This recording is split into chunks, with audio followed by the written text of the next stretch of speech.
हिंद बच्चों, आज हम लोग देखने वाले हैं मरुस्थलीय मृदा और वन मृदा। मरुस्थलीय मृदा और वन मृदा। तो सबसे पहले हम लोग देख लेते हैं कि मरुस्थलीय मृदा क्या होती है और भारत में यह कहाँ पाया जाता है और इसका जो गठन होता है वह कैसे होता है और इसको उपजाऊ और उपजाऊ इसको हम कैसे बना सकते हैं। तो हम स्टार्ट करते हैं।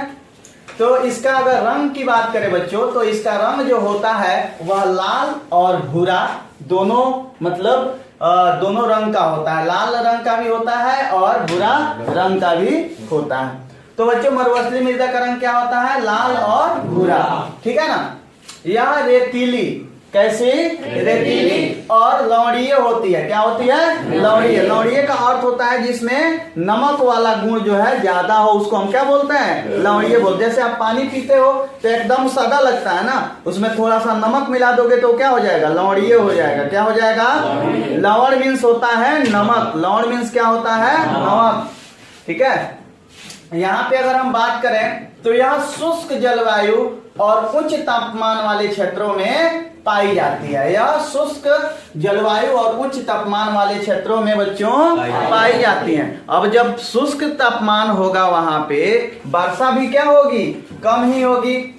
और कभी कभी उस मिट्टी में लवणीयता का गुण इतना ज्यादा हो जाता है कि जो झील होते हैं, अगर कोई ऐसे झील है तो उसको, उसमें अगर वाष्पीकृत उसको कर दे, पानी अगर वाष्पीकृत कर दें, पानी को हम जो है वेपोराइजेशन में कन्वर्ट करके उसको हटा दें, तो इसमें क्या बच जाता है? लवण बच जाता है। लवण यानी नमक बच जाता है और उस नमक का उपयोग कभी कभी लोग खाने में भी करते हैं। तो यहाँ जो ये मरुस्थलीय मृदा जो होती है उसमें लवण की मात्रा ज्यादा होती है और कभी कभी बहुत ज्यादा होती है, जिसका उपयोग लोग खाना बनाने वाले नमक की तरह भी करते हैं, ठीक है ना। यहाँ पे जल वाष्पन जो होता है, यानी पानी को वेपोराइजेशन में, मतलब पानी का वाष्पीकृत जो होता है, वाष्पीकरण जो होता है पानी का, वह बहुत ज्यादा होता है। यह बहुत ज्यादा होता है, ठीक है। नमी की मात्रा उसमें क्या होती है?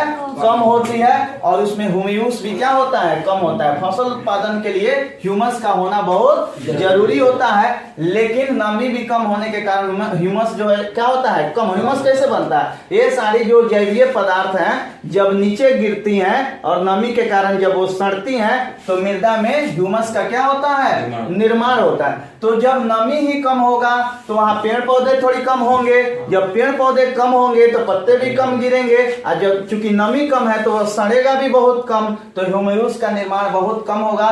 तो यह मिट्टी जो है उतनी उपजाऊ जो है नहीं होती है, ठीक है ना। देखिए मृदा के नीचे जो होता है वह कैल्शियम का परत, एक परत क्या हो जाता है? कैल्शियम का। उसके जस्ट नीचे चूने के कंकड़ भी पाए जाते हैं। ये क्या कर देते हैं?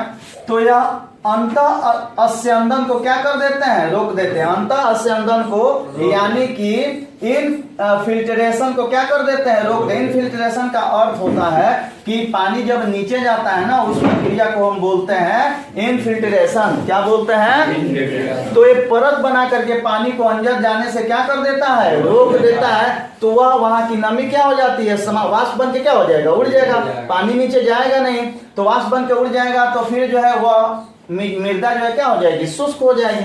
कहीं भी आप फसल बोने जाते हो, कोई भी चीज अगर आपको बोना है, उपजाना है, तो मिट्टी में नमी चाहिए कि नहीं चाहिए? ऐसे मिट्टी में आप उसको फेंक दीजिए, छोड़ दीजिए कि जहां नमी ही नहीं हो तो क्या हो जाएगा? सूख जाएगा। बीज ही क्या हो जाएगा? सूख जाएगा।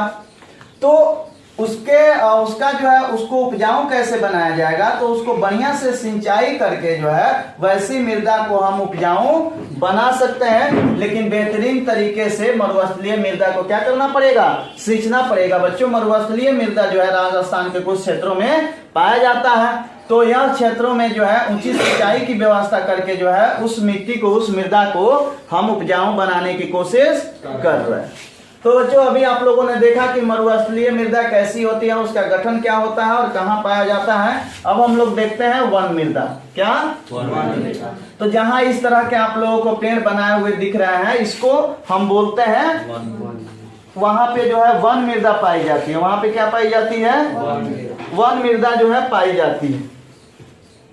तो यहाँ पे देख लीजिए जम्मू एंड कश्मीर व लद्दाख वाला जो क्षेत्र है वहां पे वन मृदा पाई जाती है। इधर जो है अरुणाचल प्रदेश वाला जो कुछ क्षेत्र है वहां भी जो है वन मृदा पाई जाती है। यह पहाड़ी और पर्वतीय क्षेत्रों में पाया जाता है। यहाँ पे पर्याप्त मात्रा होती है, पर्याप्त वर्षा होती है। यहाँ पे क्या होता है बच्चों, इस स्थान पे जो होता है पर्याप्त वर्षा होती है और पर्याप्त वर्षा होने के कारण पेड़ पौधे फलते फूलते हैं यहाँ, ठीक है ना। और इस मृदा को वन मृदा भी बोलते हैं। हम क्या बोलते हैं, वन मृदा तो बोलते ही हैं इसको। इसका गठन जो है पर्वतीय पर्यावरण के अनुसार जो है क्या होता है, बदलते रहता है। पर्वतीय पर्यावरण जो है अलग अलग बदलता है तो गठन भी इनका क्या होता है, बदलता है। जैसे देखो हिमालय के पास जो इस तरह के मृदाएं होती है हिमाच्छादित होती हैं। क्या होती हैं, हिमाच्छादित होती हैं, यानी हिम से यानी बर्फ से क्या होती हैं, ढकी होती हैं। तो बर्फ से ढकी होने के कारण वहां के मृदा का अपरदन यानी कटाव जो है बहुत ज्यादा होता है। मृदा का अपरदन क्या होता है, और वह जो मिट्टी हो जाती है अधिक सिलिक हो जाती है। क्या हो जाती है, अधिक सिलिक यानी एसिडिक। क्या हो जाती है, एसिडिक, ठीक है ना, एसिडिक हो जाती है। उसमें अम्ल का गुण बहुत ज्यादा पाया जाता है और ह्यूमस रहित भी हो जाती है। मान लीजिए कि ऊपर से बर्फ ही ढक जाएगा, मिट्टी के ऊपर जब बर्फ ही आ जाएगा तो वहां पे जैवीय पदार्थ मिट्टी में जाएंगे नहीं, जाके सड़ेंगे नहीं। तो सड़ेंगे नहीं तो ह्यूमस रहित हो जाएगा, वहां पे ह्यूमस नहीं पाया जाएगा, ठीक है। लेकिन नदी घाटियों के निचले क्षेत्रों में नदी सोपान तथा जलोढ़ पंख का निर्माण होता है, जहाँ पे वह मिट्टी वह मृदा जो होती है, वन मृदा जो होती है क्या होती है, उपजाऊ होती है, ठीक है। यहाँ पे कह रहा है नदी घाटियों में दोमट सिलतेदार और ऊपरी ढालों पर देखिए यहाँ पे जैसा कि मैंने पहले आप लोगों को बताया था कि पर्वतीय पर्यावरण बदलते रहता है तो यह मिट्टी भी जो है क्या होती है, इस मिट्टी का गठन भी हर जगह क्या है, सेम नहीं है। यहाँ नदी घाटियों की बात करें तो वहां पे दोमट और सिलतेदार मृदा पाई जाती है, जबकि ऊपरी ढालों पर मोटे कणों वाले मोटे कण के गठन वाले जो है मिट्टी पाई जाती है। तो यहाँ पे इस वीडियो में हम लोगों ने देखा कि मरुस्थलीय मृदा का गठन कैसे होता है और कहाँ पाया जाता है, और वह उपजाऊ होता है कि अनुपजाऊ होता है, ठीक है। वन मृदा जो है कहाँ और कैसे पाया जाता है, और उसका उसका जो है उपजाऊ और अनुपजाऊ कैसे होता है, वो बदलता कैसे है पर्यावरण के साथ, पर्वतीय पर्यावरण के साथ वह बदलता कैसे है। हम लोग नेक्स्ट वीडियो में और भी प्रकार की मृदा को लेकर के उपस्थित होंगे। तब तक अपने दोस्त और होस्ट को दीजिए इजाजत। जय हिंद।